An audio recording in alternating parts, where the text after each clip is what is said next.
Hey, everybody, welcome back to episode 16 of the Chasing Dreams podcast with Charlie and Justin. It is actually probably our latest episode that I think we've ever recorded. Yeah, I think so.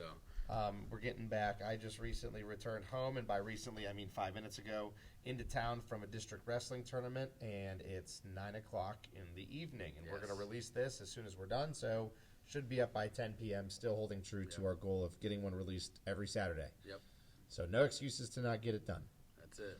All right, so last episode, we'll just kind of pick up right where we left off. We started talking about you and where your life journey was taking you, because everybody sees the good things that you did with your life, but they wanted to also, get some insights as to where your life originally came from. Yeah. So in order to make a great comeback and have a nice story or a transformation, you have to see the bad that happened that preceded it first. So you kind of gave us a little bit of insight into your life. We started basically from childhood and worked our way all the way up until post-marriage, adulthood. And to just kind of give a refresher, for those of you that haven't listened to the last episode, you might want to do that because it gives tons of insights, and we don't have to catch you up to speed with the Reader's Digest version alone. You can actually have all the details. But just to refresh for people that have listened to the last episode but don't really remember, eventually your life of obesity started to get out of control, for lack of a better word, once you got to Toledo, when you moved.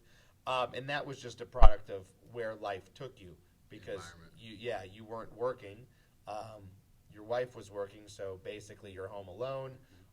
You had gotten overweight, considerably so, but still not near where your heaviest was. Right. And then you started to see what we referred to as a glimmer of hope, where you started trucking school, right? Yes. Okay, so that's kind of where we left off. So everybody's caught up to speed. You started trucking school, and then what happened?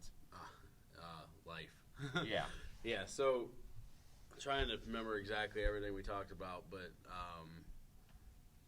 I got married, and I felt a real responsibility to stop being unemployed and stop relying on my now wife's income and unemployment. So it was really a spur of the moment thing. I was like, I could probably drive truck. I drive my car all right. Yeah. Because at the time, I was getting bigger, so there was a lot of stuff that I couldn't do. So you were thinking in your head of things that you thought would be feasible sources of income, and you came across that. Yeah. Because I was going to ask that. I was going to ask if, you found trucking or trucking found you, which, if it just hit you one day, or so you were kind of going through a process of thinking, what could I possibly do, Yeah, because I had applied for a few jobs that I wanted, but once I went to the interviews and realized what kind of work it was, there was no way that I would be able to do 8 to 10 hours, but the kind of labor I would have had to have done. Yeah. So eventually it got to the point where it wasn't a question of do I want to or not. It's can I physically be able to do it. Right. Yeah. Can I, at that time it was even, can I hold a masquerade long enough to get a paycheck? Yeah. Can I fake it well enough that I can? Mm-hmm. Because it was just a matter of necessity. But and then you talked about, just kind of to go back a little bit and revert back to an earlier discussion from last week, you also said that, finances were playing a big role too. Yeah.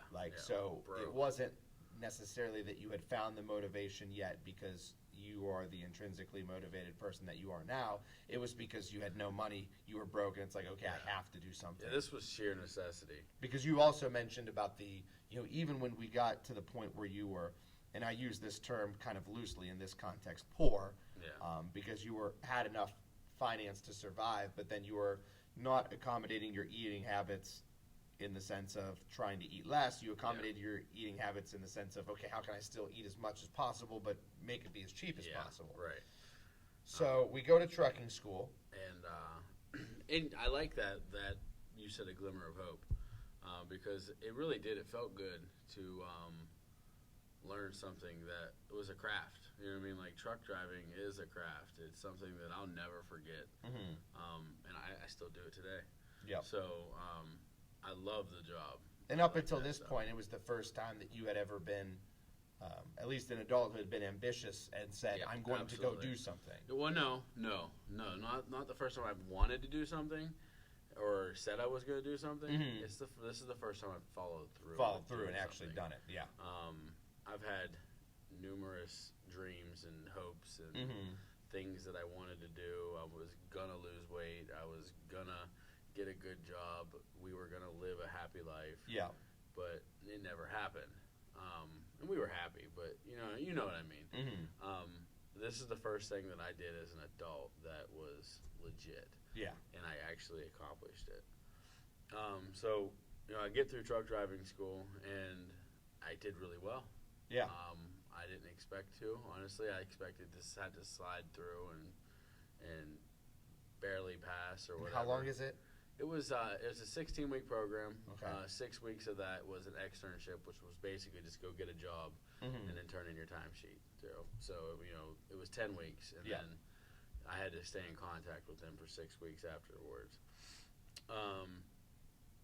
So we fast forward a little bit. I get out of truck driving school and I get my first truck driving job, and that actually comes at the same time that an opportunity to move back to our hometown, to East Liverpool, opened up. Now, I have to interrupt again. Age range, I know we talked about it last time, but I'm forgetting. So I started driving truck in 2012, so that's 22. Okay, I was gonna guess because I remember you said marriage was about 21, so 22. I thought 22. So, okay. I got married at 22. I went through truck driving school the same month I got married in July. Yep. So I started driving October of 2012. Gotcha. I drove over the road for 6-8 months Mm-hmm. ish, from October basically till April of 2013. Yeah.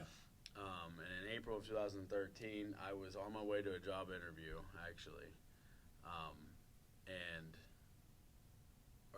on my way to the shop for clothes to go to a job interview to come off of the road and be home. Mm-hmm. And Because you're still missing yeah. hometown. Yeah, because the driving over the road, and so we shouldn't speed through that real quick, actually.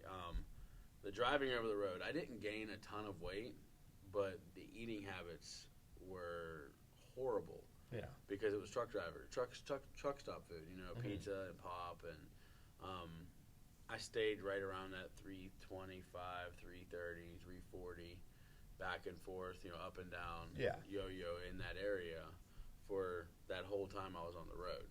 But just because the weight wasn't going up, the ability to do things was going down because of the sedentary life. Mm-hmm.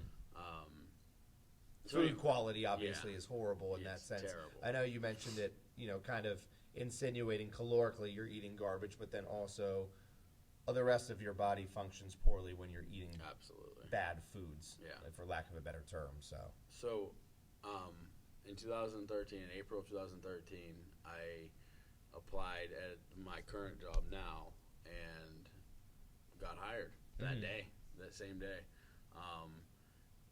And that's when I had like a really big turn in life. It's in the oil field. I drive, a truck in the oil field. So, that oil field cash, so to speak. Yep. Was started to flow, and we started making really good money, and finances was getting better. Everything was getting better, except for Justin's eating habits and drinking. Now, does the kind of boost in income make it worse? Yeah, and it felt like it made it better, right? And it should make it better, but we were so down for so long that we never had excess of money. And I don't like saying excess of money because we weren't rich by any means, but we had way more money than we had bills at the time. So it was nothing to get on payday and go out for the whole weekend and go out for every meal, go drinking, and pay for people's rounds at the bar, all that stuff. So Mentally in a better place, physically not so much. right. So at first, yeah, absolutely, mentally in a better place. Physically it felt better. But now looking back, I'm like, man, this is insane. Mm-hmm. Because rapidly over the course of 3 or 4 years, I gained 200 pounds. And, Yeah. and that's just insane. It wasn't until basically that lifestyle went on and on and on for 3 or 4 years, and I was steadily climbing, Yeah. weight wise. From the time that I started at my job, now that I have now, at the time they couldn't provide uniforms, so what they did was they provided me an allowance, and I bought my own. Now, you mentioned when you were in Toledo that life was, I don't want to say difficult, but there were certain things that you were coming across with somewhat regularity that you couldn't do. Right. Like you mentioned, like some of the fishing stuff and like trying to find the waiters. So like now that you're slowly gaining weight, is there kind of a direct correlation? Like as I'm gaining weight at this rate, I'm also finding things that I can't do at this rate too. So at home, because we came home to where we grew up, everything was really familiar. It was kind of hidden at first. Okay. So at first, it didn't feel like things were getting worse because I knew right where I was going to go deer hunting. I knew right where we were going to go catfishing. I knew right where everything is. You know what I mean? Like there's no like that element of surprise isn't there because you know exactly what to expect. Mm-hmm. So it was kind of a background noise at the time. The buying my own uniforms at work didn't even really register to me because I've always been a big guy and always had to buy a little bit different clothes. Yeah. So I didn't even think about it. It wasn't until we had my job issued a thing where we had to start wearing seatbelts. Like it was a mandatory thing. Yeah. It was should have been it was like a mandatory thing all along, but they made it to where it was you signed a paper saying I'm going to wear a seatbelt. And how far along your current job was that? That was probably 3 years in. Okay. So the 3 years that led up to this point was somewhat, I don't want to say somewhat uneventful, but in terms of pertinence to the story, it was just kind of like slowly gaining weight. Yep. And it was, kind of like when you lose weight. It's very progressive, and it's just, lose a little bit at a time. And if you do the right things long enough, you'll lose a pound or two a week, and then it continues and continues and continues. So you were kind of heading in the wrong direction, and it's not like you were sprinting in the wrong direction. Right. You were just a little bit at a time. And I'm sure you probably weren't tracking your weight, right? Not at all. I mean, you have no reason to, so why would you? The only time every year I would track my weight because I got my first DOT physical was a 2-year physical. After that, it was always a year because I was a big guy. Mm-hmm. So every year is the only time I ever worried about my weight at all was, right around November when my physical was coming due. Yeah. And I was worried. Now, I want to keep talking about as you're progressing to that point, because when you're worried because you see how big you are. And, like, did that ever factor into your mind when, like, in day-to-day life? Or no, because you mentioned everything was familiar and you're comfortable and you were making good money and you have a wife and you're happy, so like it was body image really doesn't matter at that point because it's not restricting you, it's not affecting your relationship, it's not affecting your job, it's not affecting your social life really, so why would I worry about it? Exactly. So no, only time I ever worried about it was the time for a physical because I knew, so they had just, like the federal government just came out with rules about neck size. Okay. And if you have sleep apnea, you have to be on a CPAP machine in order to maintain a DOT physical. I'm assuming safety precaution, like because if you have a horrible sleep quality, not that you're going to be like narcoleptic, but you're going to fall asleep potentially at the wheel. And narcolepsy was a thing. Wow. You could talk to people that were always in the truck with me. Mm-hmm. It was if I wasn't driving, I was sleeping. Yeah. This is stuff I've never told people because it's vulnerable.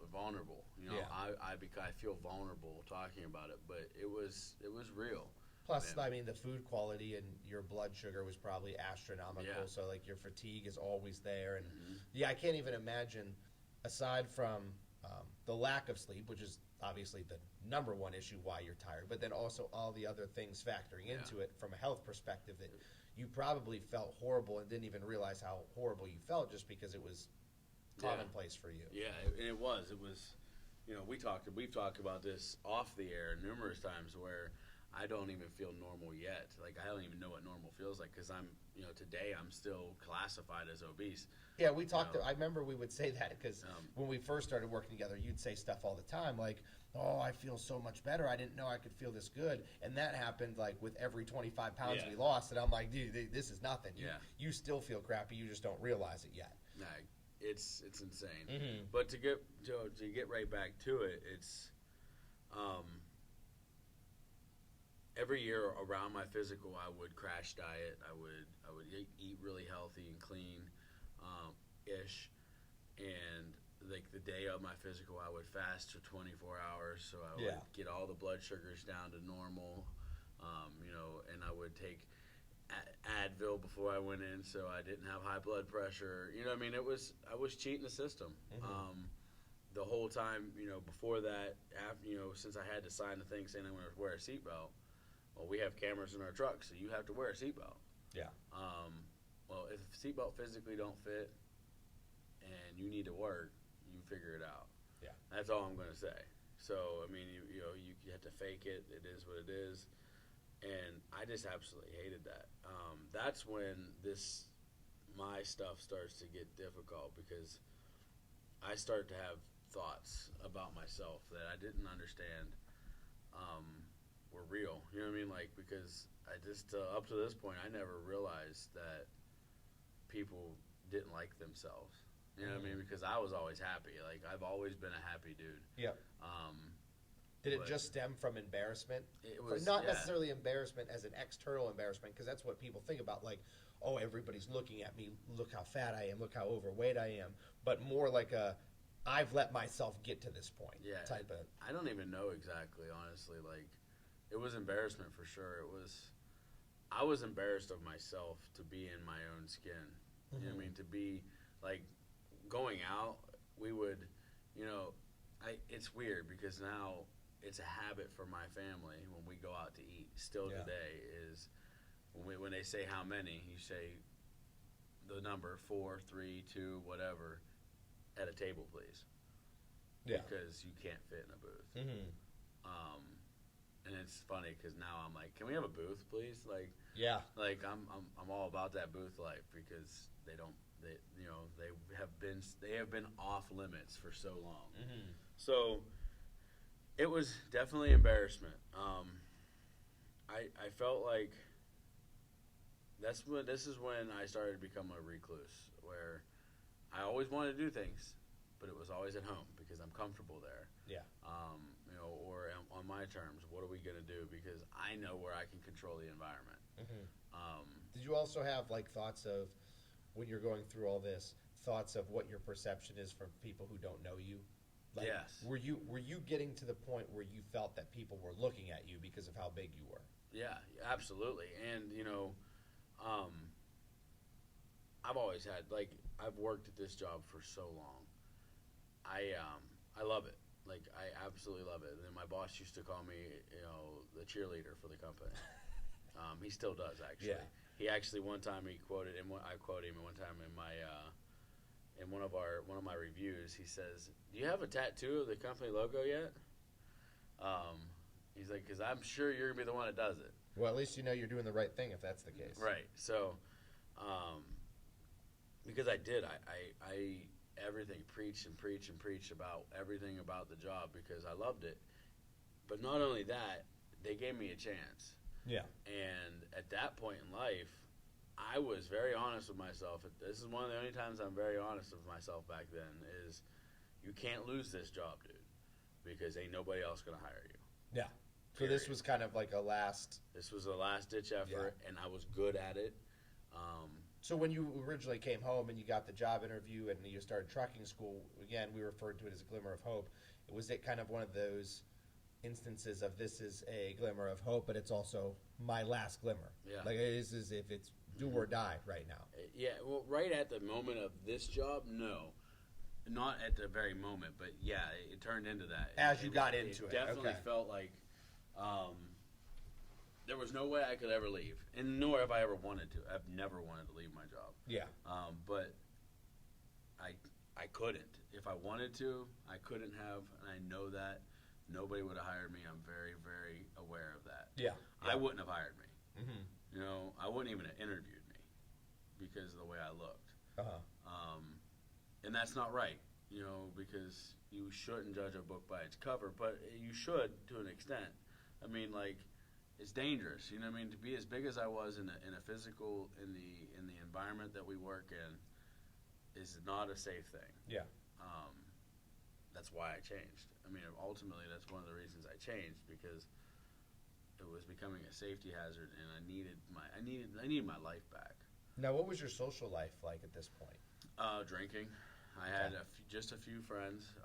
Again, mostly at the house or at Yeah. their house or staying. No, never. Nobody else's house. I don't Just know. your I house. don't know what their chairs are like.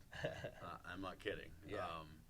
So it's always at home, or if we go on vacation, I know where we go to eat. You know, that kind of stuff. See, I didn't think about that part. You made you made a statement that I never really thought about. You said about their chairs. Yeah. Because when you said, you kind of ostracized yourself intentionally from everyone and stayed kind of in your own area because you're comfortable, my mind immediately went to like social comfort. Like, I don't have people looking at me. I don't have people judging me. Like, I'm in my house in self-contained walls where I'm comfortable. I didn't even think about little things like that, like where day-to-day things couldn't accommodate you at that point. It's funny. So this is kind of I get some humor from this, but over the course of the last 10 years, you come to my house, at any given day, you're going to see 1, 2, 3, maybe 4 kitchen chairs in our burn pile. It was just a joke. It was a joke because chairs have been a disposable commodity in my house because of me. Not anybody else. I broke chairs all the time. Camping chairs, fishing chairs. They were disposable. I can't even imagine how much money I've spent in seating equipment. Yeah.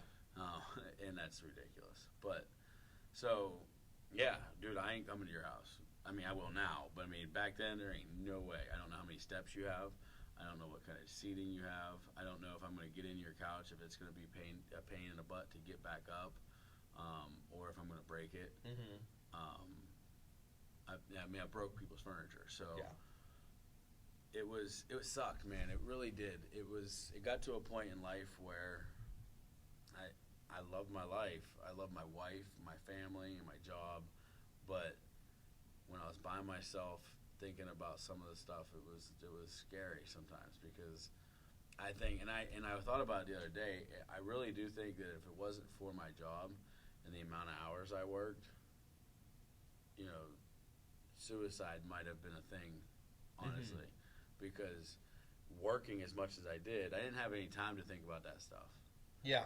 But if I'd have had more free time on my hands, who knows? Because I was in a place where I hated myself. I hated who I was becoming, and it just got worse. I mean, this was early.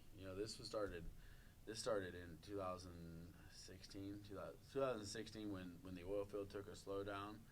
Yeah. I was taking an up climb. I was, 450. I'd put on 125 pounds in 4 years. Yeah. Which, I mean, not to underplay that, I don't want to say, oh, it happens and kind of just breeze over it, but I mean, that's not uncommon, unfortunately, for people to put on that much weight over the course of, a half decade or less than that. But you also have to consider that you were highly obese before that weight was added. So now you're even heavier, 450. And then I kind of got complacent with it. I think, you know what, it's interesting that you said that, because when people tell me stories, like not just you, but especially with your story now, but when people tell me stories about things that they've gone through in their life, specifically hardships or emotional roller coasters or places they've been mentally or physically or emotionally, I always try to put myself in their shoes. And I try to think, what would I have done if, I got myself in this situation? Would I have been strong enough to get out of it? Would I have reacted the same way? What would I have done? And the thing that I thought about with you is, how you let yourself get to this point, over and over again as like it continued to build. But then I just wonder if mentally the embarrassment was so common the weight gain was so common, the sedentary lifestyle was so common that it's almost like you didn't know anything else. So Yeah. why would you be motivated, I guess, for lack of a better phrase, to get out of it? Right. Yeah. It was. Yeah. I don't. Why? You know, even like the chairs. Like that's the one thing. Like if you would think that if you broke a chair, it's like, oh my goodness, I need to make sure that this changes right now because these are things that absolutely should not happen. Yeah. But if you break chairs all the time, it's just, oh yeah, broke another chair. All right, we'll get one next week or whatever. Yeah. It was literally that's it too. You're that casual about And it. so my wife she is such a good human, because it would if I broke a chair, we would just clean it up, throw it in a pile, and just get another one. She would never make a comment, ever. Could you tell that it's starting to wane on her at this point, though? Not yet. Okay. Not yet. It was not until it did eventually, but not yet. There has to be I Yeah. think with everybody, there has to be at least some breaking point. Beds. At this point in life, we didn't have box springs anymore. We didn't have bed frames we had box springs. We didn't have bed frames because I would just flopping down, like literally the art of sitting didn't exist. Yeah. It was standing or down. And then I think that I'm glad you mentioned that, something that people may take for granted too is when you're that large, you can easily hurt yourself doing literally everything, like standing up, sitting down.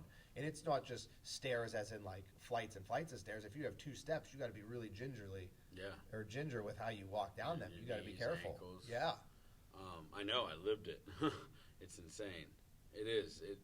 And so We have to stay here. I'm sorry. I know I keep interrupting you, but my mind races a million miles an hour when you tell me these stories, and I'm almost like I'm in the audience right now, and I want to say, well, what happened? What about this?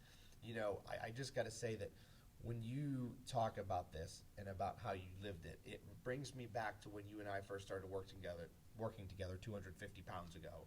And over a year now ago, Yeah. and we talked about how you would always bring up like milestones to me, not necessarily weight milestones and 5K milestones or walking milestones. I mean that stuff obviously, but little things like, hey, I could do this and wasn't out of breath, or hey, I was able to get up this many stairs at this building. And you would bring up all these little things that you would never consider now to be any sense of an accomplishment. I mean, that's life. Yeah, what am I supposed to do? Like not walk up the stairs? Right. Not walk out to my car? And then I remember we'd have these discussions where we'd say, hey, isn't it going to be cool that someday like we look back on this stuff and it's like, wow, can you believe I was actually happy that I was able to do that? Yeah. And I feel like every day we get further and further away and removed from those things that sometimes, at least on my end, I forget to appreciate them. Yeah. Like I forget to appreciate the time where you would say, hey, can I go walk with you? And we'd walk around the track 2 laps, and we'd be like, hey, we just walked 2 laps. Yeah, that's half a mile, and you're not out of breath. Right. Yeah. It's. I really enjoy talking about that stuff because it reminds me of where we were. Yeah. Where I was, and what just some hard work has overcome. Yeah. I mean, 'cause that's really all this boils down to is you just have to want it. And you still didn't want it, even at the point where you were 450 pounds. Not even. I didn't even want anything at that point. Yeah, and that's where, like, you mentioned, whether it's suicidal thoughts or just the severe embarrassment and the cloud that follows you on, like, and you probably begin to question things. I know that as I get older, not that I question career choices or anything like that, because I think that I'm in where I need to be, but sometimes I question if I've accomplished as much as I should have accomplished at this point in my life. Like as you get older, you begin to question, and then you think, where am I going? What's the next step? Because you always want to be progressive and onward thinking, and I'm always moving forward with goals and my ambitions. So I'm sure that you're probably thinking, where am I going to be in 5 years? Where am I going to be in 10 years? Especially because the trend that you are on is very noticeable. It's very linear, but it's linear in the wrong direction. You're trending in the way you don't want to go. Right. So actually, that's funny. You said, where am I going to be in 5 or 10 years? So back then, I told everybody that I have a 10-year plan. Mm-hmm. I'm going to be retired in 10 years. That was. And you're what, 26? Yeah. Ish. So Okay. I was alluding back then. I was always alluding to we were going to be financially set by 26. By 36, I was going to be solid. Yeah. In my head, I was going to be retired in 10 years because I knew that I wasn't going to be able to work anymore physically. So, man, were you, when you go to work at that time, you're 25, 26 years old, are you going to working all these hours, and in your mind, like, you're cognizant, you're fully aware of this, like, you're actually thinking this. It's not in the back of the head, it's in the front of the brain, and you're saying, I need to make as much money as possible and work as long as possible because I'm not going to be able to do this very long. Right. Wow. Have you ever, and like for me, I just knowing you now, I just wonder, did it ever cross your mind to say, maybe if I took this work ethic that I'm putting towards work and put it towards physical activity, did you think about it, or was it just never even crossed your mind? No, because I had to work. Like, in my head, I had to work. Mm-hmm. So now, if I wish I had, you could say that. I wish. Yeah. I really do wish that I could have found this 5 years sooner. Mm-hmm. There's just that one. I wish my boss would have talked to me. I wish my wife would have talked to me. I wish I would have looked in that mirror and realized, what are you doing to yourself? 5 years earlier, because I would be looking like you right now. It's just weird how, I shouldn't say weird, but I think that most of our listeners would probably agree. It's definitely an unorthodox thought pattern to have. You have some semblance of a work ethic, obviously, because you're working an insane amount of hours every week. And so it's not that it was complete laziness, it was just complacency. Because there's a difference. Yeah. There's definitely a difference, because you can be complacent in one area of your life and be extremely hardworking in another area. Mm-hmm. I think ultimately that's what gets people into trouble in their lives, either financially or socially. Like, there was an old picture that I saw in college, and it always stuck with me. It had social life, it had sleep, and it had schoolwork. Mm-hmm. And it said in college you can only pick two of these. Right. You can't have all three. So you kind of seem to be gravitating towards the actual work side of things, and everything else in your life. It's not that you're lazy; you're just complacent and don't really care. Yeah. So I've struggled in life with time management. Mm. I struggle today with time management. I feel like every human does to a degree, though. And I'm still struggling with it, like, really bad. Yeah. Like, fortunately, for my health reasons, I decided to prioritize this over everything else. Over everything. Just work, like you were previously. Yeah. Do you think that part of your prioritization of work, not only because, like you said, it was a necessity, but also do you think part of it was partially predicated on the fact that it was a distraction for you? Yeah, dude, yeah. Because you mentioned how it was you were okay when you were working because you were distracted. You weren't thinking about how miserable you were and how bad your life sucked. Right. But then if you keep yourself busy, you have that thought in the back of your head that I need to stay busy. Yeah. Yeah. So then we start moving forward, and so I would say that's, I started working at this job in 2013. 14, 15, 16. So we've talked up to about 2016. Yeah.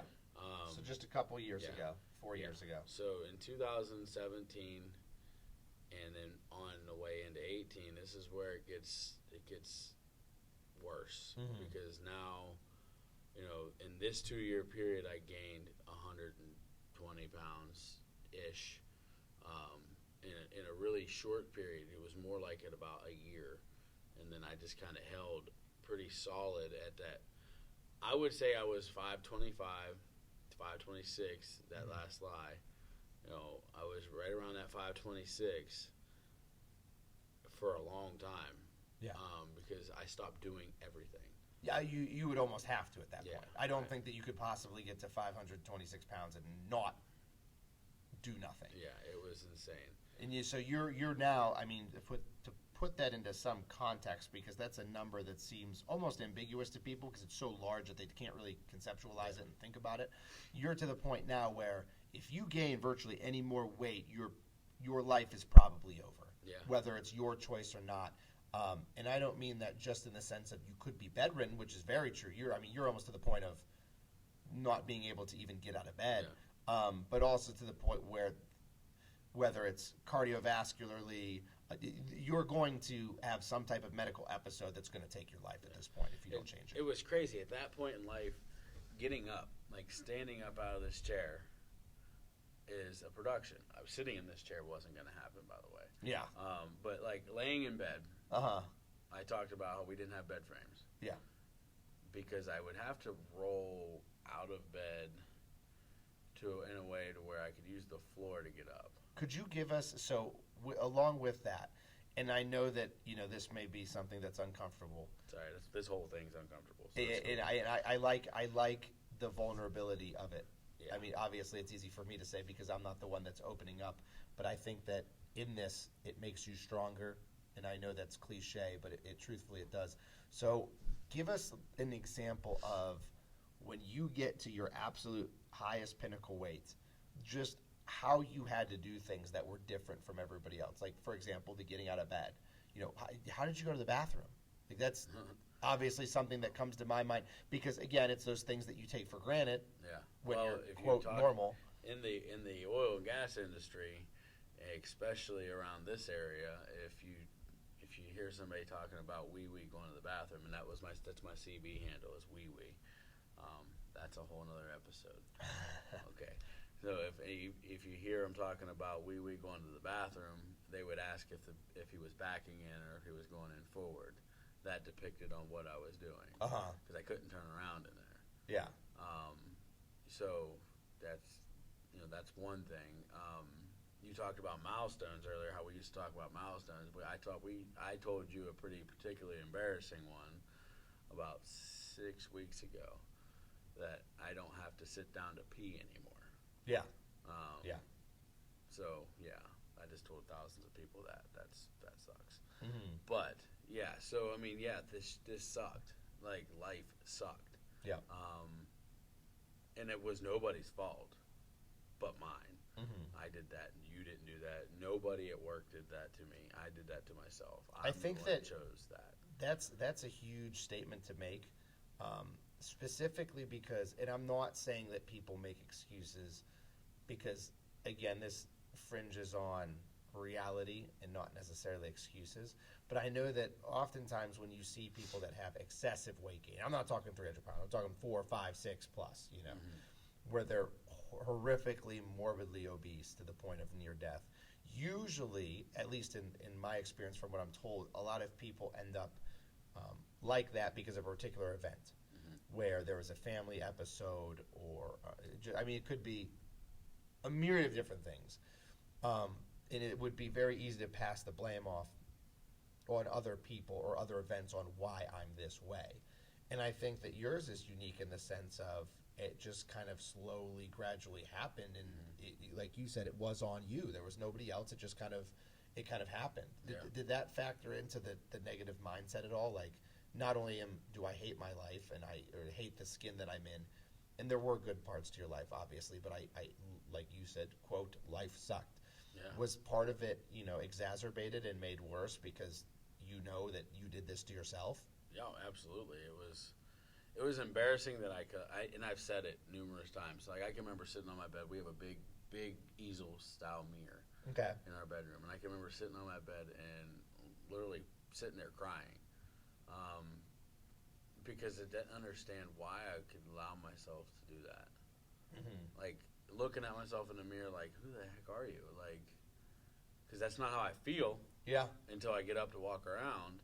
And then I feel that way because I've always felt like a different person than I was because I wanted to be a different person. Yeah. But I just didn't know how to make myself do it, and I was so defeated all the time. I don't know how you could not be defeated. Yeah. Like, and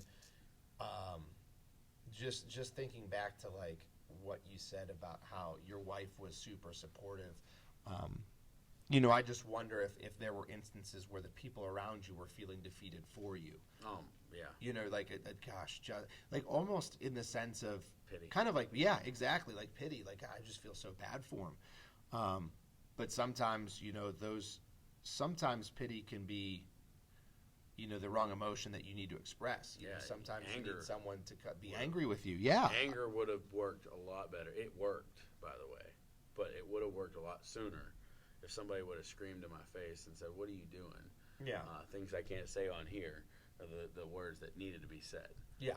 And it's like we've said several times on different episodes about how, typically when I say it, I'm referencing my students, and I say that I tell you what you need to hear and not what you want to hear. And I think that at some point in your life, this could have been conquered a little bit sooner if someone was grabbed you by the shirt and shook you around a little bit and said, "Hey, get it together," basically. Yeah, for real. There was a couple pretty huge events that led up to, not huge events, huge embarrassing failures, I would say, that led up to the change. Yeah. The last vacation we took before I started losing weight. Now, this is all at a roughly 525, Yeah. right? Because you said you kind of held steady for the better part of, I'd say, from 2017 all the way through until 2018, or until I started losing weight in 11/26 of 2018. I mean, it's almost unreal to get to that weight, but then for you to hold it for that long and not be bedridden. Yeah. I mean, because there's that show. What is it? My 600-Pound Life. Yeah, I hate that show. You're right there. Yeah. You are right there. So for you to maintain it for that long is, I don't really know of any other word other than like impressive that your body was able to withstand it. Right. It was a miracle. Honestly, I don't know. I think, honestly, if I were to be hooked up to machines that could tell you if you've had heart attacks, I probably have. Mini ones or whatever, just because of the way I felt towards the end.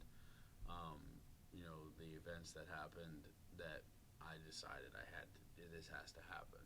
Yeah. But so that last vacation we took in August of 2018, family vacation, every year we had to buy me a new chair because obviously I can't sit in the beach chairs that are provided. Yeah. And I broke the one from the year before while we were there. Usually by the end of the vacation it was destroyed. So we bought a new chair and it was awesome. But it was huge. This is the biggest beach chair I've ever seen in my life. And about 3 days in, I'm sitting by the pool in it, and it explodes.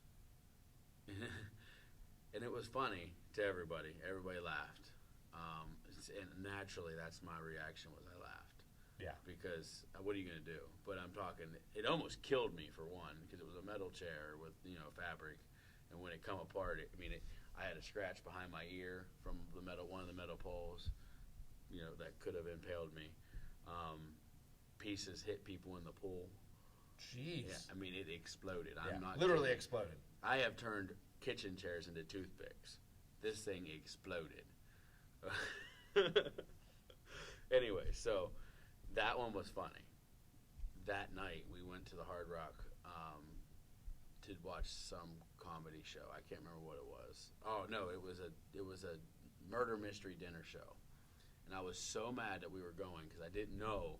This is one of those things. Remember, I said I don't do things that I don't know. Yeah, because you don't know if you're going to be able to be accommodated I don't physically. know. I don't, and I'm not going. And I'm not the guy. I'm so embarrassed. I'm not the guy that's going to make them get me something different. Yeah. So we get there early, and they wanted my wife and her brother and everybody. We all wanted to sit around these fire pits outside at the bar, and they had Wickers furniture, and also had these real hefty looking, like 2x4 style reclining lawn furniture.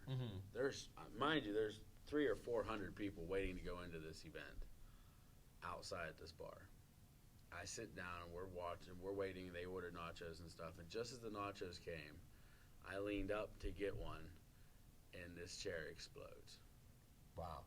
And the same night. Yeah, and I go down, and my wife knows that I was embarrassed. because I jumped right back up. Yeah. I wanted to leave.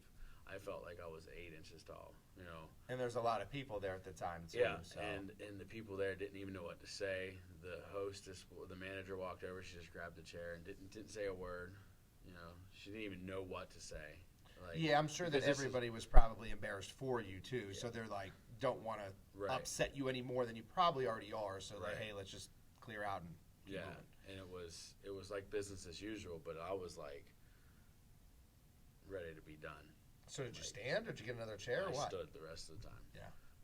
Which was miserable because I was 526 pounds. It's 100 degrees outside, Yeah. and I just fell and twisted my knee. But ain't nobody else gonna know that because I ain't making no more scene. Yeah. It's not happening. Yeah. So that was it. The whole night was ruined. I mean, we finished the night, but I was defeated and destroyed. And that's when we come home from vacation. End of August, so beginning of September. It was right around that time that my wife, out of nowhere one night, I was complaining. I was whining and complaining about work, and I was sore, and I was tired and exhausted. And she, basically what you said, grabbed me by my collar of my shirt and let me have it. Tore me up one side down the other and said, look, you want kids and you want this and you want all these things, but you don't want to take care of yourself. How are you going to take care of me and my kids and our kids if you're dead? Yeah. Basically. And I'm sure part of that aggression was probably not just what you needed to hear, but also her being frustrated Yeah. for several years, watching Right. the person she loves more than anybody in this world, spiral out of control and finally, almost to the point of a release, like, Justin, I have to stop you from killing yourself. Yeah. And it went on, so September, it went on for another 2 months. And right about that time, as my boss had a conversation with me as well, like 3 days later. Yeah. It was kind of ironic. It was almost like they planned it, Uh-huh. but they didn't. And he just basically said, "Look, dude, you've been breaking steps on the trucks. Seatbelts don't fit. This isn't me firing you, but this is me putting you on notice, basically, that you're going to have to do something. It's going to come a point in life where Justin's no longer safe enough to drive a truck." I already knew that. I knew that I was past that 2 years prior. Yeah. I was making it happen. You were past that point 100 pounds ago, Yeah. probably. I went into a dark place. I started eating like crazy, and I was a member of this this group called the Heartland Defenders. It was just a patriot group where we would prep and learn about bushcraft and camping and stuff. And we had a camping trip that I went on, and I was kind of reminded of my faith at that point in life at that camping trip. Well, it was a group of different people, different backgrounds, different beliefs, but they all came together and had like a church service on Sunday morning of the camping trip because of one member didn't want to go because he didn't want to miss church. So they accommodated him. And I realized that having faith in something is worth it. And that was kind of when I decided to do something about this, because the night before that, actually, I fell out of my hammock. That's when I learned how to hammock camp, Yeah. which was insane that I could do it because I was so big. But having faith that I could do it made sense. And I kind of went with that for the longest time. When I first started this weight loss thing, I started hashtagging stuff. And Team Never Quit, TNQ was one that I always did. Basically, it was TNQ and Philippians 4:13. I can do all things through Christ who strengthens me. Those are the two things that I hashtag all the time. But when I started this thing, I don't want to cheapen it and say I was suicidal, but I was definitely having thoughts of why would I keep going on if I'm going to go on like this? Yeah. And it was, I want kids so bad. That was kind of like my driving force. Is my wife basically said she wasn't having kids with me until I lost weight. So I was like, I'm gonna show you, lady. Yep. I had like so many emotions going on so much. So it's like I know this sounds so jumblified. It's because it's just coming out, but is having faith in humanity, in myself, believing in myself to do it, and then I literally woke up right before Thanksgiving and said, I'm going to make a doctor's appointment. She said, oh, I've heard this before. So I made a doctor's appointment. Didn't tell her when I went, and I went to the doctor's on my day off, and we got this party started. And once I got a little bit of that taste of weight loss and freedom, and that's how I kind of related to it for the longest time, was freedom, because I felt like I was in prison and I was trapped. I was trapped in that body. I was being imprisoned by some other dude that all he wanted to do was eat Twinkies and Ho-Hos. Because that ain't me. That's not who I am. I felt free, and I still feel free. It's crazy. So today and now, it's like, that whole journey of, we've talked about the 5Ks and the lifting weights, and the fact that I've lost 226 pounds in a year, which is insane. I still don't believe it. I feel like our scales are wrong. The fact that now a typical training day is 15 miles on a bike and a 3-mile run. Yeah. And I'm good, like solid afterwards. I'm not functional. dead. I'm not. Yeah, I'm functional. It's insane, but I take from this whole thing, like from this whole experience that I've had over the last 29 years.